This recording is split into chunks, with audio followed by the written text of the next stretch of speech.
This book tells of the adventures and celebrates the courage and sacrifice of 11 truly remarkable British servicemen.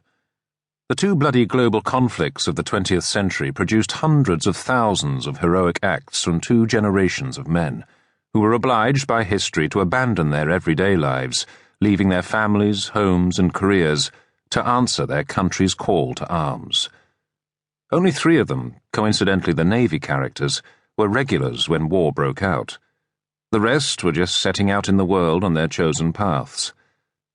The men honoured in these pages stand out as exceptional warriors and human beings, even among the multitude of heroes that our country produced in the first half of the 20th century.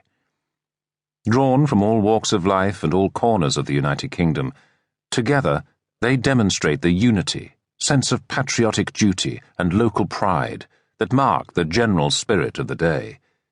There are 2 infantrymen, a submariner, a Battle of Britain fighter pilot, a medic, a ship's commander, a bomber command flight sergeant, a Royal Marine commando, a First World War flying ace, and 2 men who today would be termed as special forces.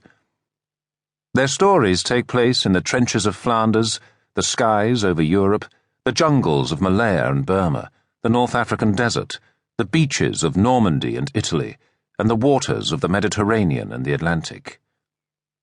Their memories are still honoured by the units and forces in which they served, but otherwise they have been largely forgotten.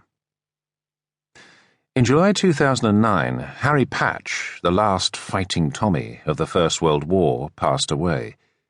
He took with him the final living link to the Great War. It will not be long before the last serviceman of the Second World War leaves us as well, severing our living connections with that extraordinary period in our history. This book is about British warriors and heroes, but that is not to say that there weren't heroic acts performed in both wars by our allies and some of our enemies. If you meet a veteran from the last of the 2 world wars, look him in the eye, shake his hand and thank him for what he did for you. For they are the generation of men that sacrificed themselves so that we might live in peace and freedom. This book is written in tribute to all of them.